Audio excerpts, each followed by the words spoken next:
நீங்க ஒரு இயர்ஃபோன் வாங்க போறீங்களா? வெயிட் நான் என்னோட பர்சனல் ஒப்பீனியனை சொல்றேன். அதுக்கப்புறம் நீங்க வந்து வயர்டு இயர்ஃபோன் வாங்கலாமா, இல்ல இந்த மாதிரி வந்து TWS வாங்கலாமா, இல்ல நெக் பேண்ட் வாங்கலாமா அப்படின்னு நீங்க முடிவு பண்ணீங்க.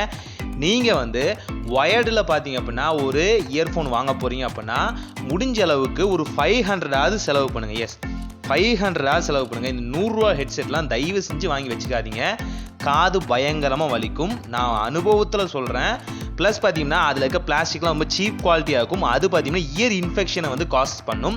முடிஞ்ச அளவுக்கு இந்த மாதிரி வயர்டு ஹெட்ஃபோன்லாம் வாங்கும் போது 500 ரூபா குறைஞ்சபட்ச பட்ஜெட் அதுதான். அதுக்கு மேலே இருந்தால் நல்லாவே இருக்கும். முடிஞ்ச அளவுக்கு நல்ல நல்ல பிராண்டும் இருக்குது. அதுலேருந்து நீங்கள் பை பண்ணுங்கள். லோக்கல் பிராண்டு இந்த 100 ரூபா இதெல்லாம் வாங்காதீங்க. TWS வாங்க போகிறீங்க அப்படின்னா தயவு செஞ்சு சொல்லிட்டேன், ஒரு 3000 ரூபாயாவது இன்வெஸ்ட் பண்ணுங்க. 3000 அட்லீஸ்ட் இன்வெஸ்ட் பண்ணுங்க. அப்பதான் நல்ல TWSே கிடைக்கும். இல்ல என்னோட பட்ஜெட் கொஞ்சம் கம்மி பண்ணும் அப்படின்னா 2000 ரூபாய்க்காவது TWS பண்ணுங்க. 500 ரூபாய்க்கு கிடைக்குது, 1000 ரூபாய்க்கு கிடைக்குது, 99ல வந்து TWS தரேன் அப்படின்னு சொன்னாங்கன்னா கண்டிப்பாக அது ஒரு சைடு வந்து வீக் ஆயிரும், அது வேஸ்ட்டாகவும் போயிடும். அது மட்டும் இல்லாமல் காதில் சரியாக ஃபிட் ஆகிற மாதிரி உங்கள் காதுக்கு இயருக்கு எது வந்து கரெக்டாக வந்து செட் ஆகுமோ அந்த மாதிரி TWS பட்ஸ் மாதிரி வந்து ட்ரை பண்ணி பாருங்கள்.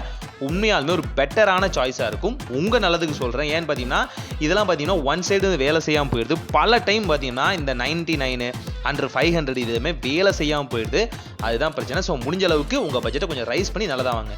நெக் பேண்ட் வாங்குறீங்க அப்படின்னா முடிஞ்ச அளவுக்கு பார்த்தீங்க அப்படின்னா 1000லேருந்து 1500 ரூபா வரைக்கும் பார்த்தீங்கன்னா ட்ரை பண்ணி பாருங்கள். இல்லை 2000 ரூபாயில் நீங்கள் நெக் பேண்ட் பார்த்தாலும் ரொம்ப ரொம்ப பெட்டராக இருக்கும். ஏன் 2000 ரூபா பட்ஜெட் ஏற்ற சொல்கிறேன் அப்படின்னா நெக் பேண்ட் பார்த்தீங்கன்னா நீங்கள் எப்போவுமே வியர் பண்ணிக்கலாம், ஈஸியாக இருக்கும். அது மட்டும் இல்லாமல் இதை பார்த்தீங்கன்னா சைட் டு சைட் மேக்னெட்டும் வச்சுருப்பாங்க. இந்த சைட் டு சைட் மேக்னெட் சில பேருக்கு செட் ஆகாது. அதே போல் உங்கள் இயருக்கு செட் ஆகிற மாதிரி சில பேருக்கு சின்ன காதாக இருக்கும். அந்த மாதிரி ஸ்பேர்லாம் கொடுக்குற மாதிரி அதுவும் மட்டும் இல்லாமல் அதோட அமைப்பு பார்த்தீங்கன்னா உங்கள் இயருக்கு கரெக்டாக வந்து ஃபிட் ஆக தான் பாருங்கள். ப்ளஸ் எவ்வளோ நேரம் ஸ்டாண்ட் பையாக அந்த பேட்டரி நிற்கிது, இது எல்லாத்தையுமே பார்த்து ஒரு இயர்ஃபோனை வாங்க, நெக் பேண்ட் வாங்க, TWS வாங்க. அது மட்டும் இல்லாமல் பட்டன் சிஸ்டம் ஆகட்டும், இந்த நெக் பேண்ட்லாம் பார்த்தீங்கன்னா கலண்டு வந்துடும். அதெல்லாம் கரெக்டாக வருதா, இல்லை சால்டாக ஒரே இடத்துல வந்து பில்ட் பண்ணியிருக்காங்களா, இந்த மாதிரி பார்த்து தயவு செஞ்சு இந்த மாதிரியான இயர்ஃபோன்ஸை வாங்குங்க. நிறைய பேர் கேட்பீங்க ப்ரோ, ஓப்பனாக உடச்சி சொல்லுங்க ப்ரோ, எது ப்ரோ பெட்டர் அப்படின்னு கேட்பீங்க. என்னை பொறுத்த வரைக்கும் வயர்டு ஹெட்செட் தான் என்னை பொறுத்த வரைக்கும் பெட்டர். குவாலிட்டியும் நல்லா இருக்குது. சாங்ஸை கேட்கறதுக்கும் ஒரு சைடில் பீட் வரதுக்கும் இன்னொரு சைடு பார்த்தீங்கன்னா அந்த வாய்ஸ் மியூசிக் எல்லாமே ஸ்ப்ளிட் பண்ணி கொடுக்கறதுக்கும் நல்லா இருக்கும். TWSலாம் நான் யூஸ் பண்ணி பார்த்துட்டேன். ஆக்சுவலாக பார்த்தீங்கன்னா அதில் ஏதாவது ஒரு ப்ராப்ளம் வந்துட்டு தான் இருக்குது. அந்த ஃப்ளூவன்சி இல்லை, சில நேரத்தில் பார்த்தீங்கன்னா கொஞ்சம் குறைன்னு கேட்குறதோ ரப்சராக கேட்குறதோ அந்த மாதிரி நடக்கும். நெக் பேண்ட்லேயும் இதே பிரச்சனை தான். அந்த ஃப்ளூவன்சி இருக்க மாட்டேது. நான் இப்போ இருக்க லேட்டஸ்ட் ப்ளூடூத்லாம் செக் பண்ணி பார்க்கல. ஆனால் காமனான ப்ளூடூத் செக் பண்ணி பார்க்கும்போது வயர்டு ஹெட்செட்டே பரவாயில்லன்னு தோணுது.